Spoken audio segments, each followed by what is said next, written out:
سلام بعمق التاريخ لكم أحبتي. هل تعلم أن أول مدينة في العالم كانت عراقية؟ الوركاء. نعم، مدينة الوركاء.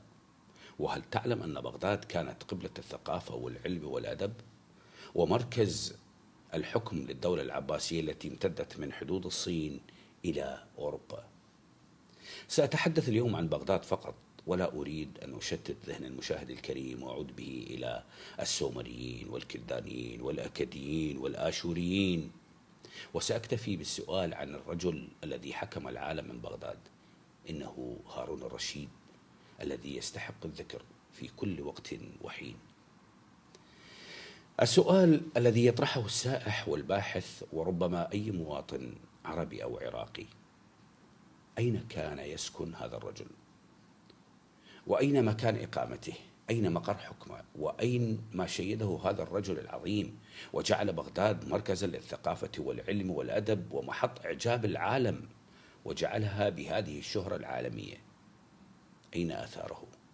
بل وأين آثار من قبله؟ أبو جعفر المنصور باني بغداد، لم نرى شيئا ولو يسيرا لهؤلاء البناة العظماء الذي يتحدث عنهم التاريخ العالمي قبل العربي. لم نجد لهم شيء. ربما سيجيب البعض أن الحروب التي مرت على بغداد والعراق بشكل عام هي من تسببت بطمس كل معالم تلك الآثار. لم يكن هذا الجواب مقنعا بالنسبة لي على الأقل، فكل دول العالم مرت بشتى أنواع الحروب والدمار، ولكن ما زالت الآثار موجودة وقائمة ومعززة يتمتع بها الزائر في أي دولة إلا العراق. نحن نتحدث عن أقدم حضارات العالم، إمبراطورية العراق. العراق من المفترض أن يكون هذا البلد عبارة عن متحف كبير من شماله إلى جنوبه ومن شرقه إلى غربه، متحف يحكي لنا تاريخ البشرية وليس تاريخ المنطقة فقط. وكما يعلم الجميع أن المتاحف والآثار هي مصدر دخل كبير للدولة أيضا ومصدر جلب سياحي. كل هذا كان استعراض وأسئلة تتنوع فيها الأجوبة، ولكن ما سأقوله الآن من حقيقة مرة ربما يوافقني البعض وربما يختلف معي، وهذا شأنه. المشكلة الكبيرة في هذا الموضوع هي ثقافتنا المجتمعية والفردية التي تأثرت على مدى التاريخ بالنزاعات والمعتقدات الفكرية والدينية التي تسببت في عدم الحفاظ على آثار من سبقونا والوقوف تجاهها بالضد، حتى أصبحت ثقافة عامة للشخصية العراقية، وهذا بالتأكيد له أسباب النفسية والجغرافية والمذهبية تستحق البحث والدراسة. فعلى سبيل المثال، حين يتعين مدير مدرسة جديد، أول عمل يقوم به هو تغيير كل ما كانت عليه الإدارة السابقة، بل وحتى الكرسي الذي كان يجلس عليه المدير السابق، وهكذا صعودا إلى أعلى مراكز ومناصب الدولة.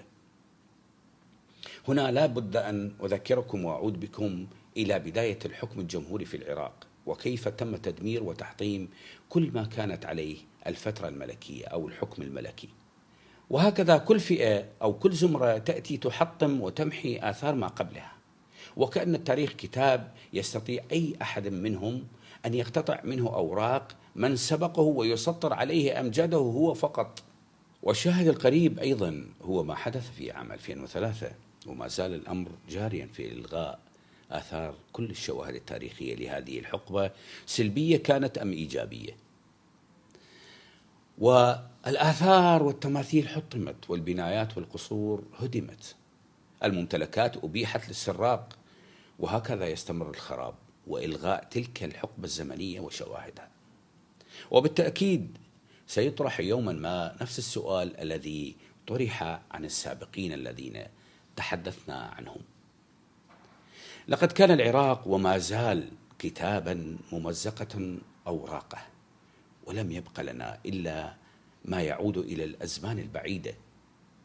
نحن من قام بمحو تاريخنا، ربما بتعمد وربما بجهل، وكأننا نريد أن نلغي وجودنا وشخصيتنا من هذا الكون. بصراحة هذا الموضوع يؤرق الكثير ويستحق البحث والدراسة العميقة.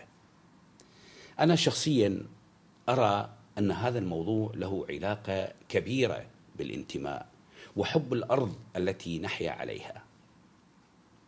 فمن يشعر بالانتماء لا يفرط بتاريخه. قالها الشيخ زايد رحمه الله: من ليس له ماض ليس له حاضر وليس له مستقبل.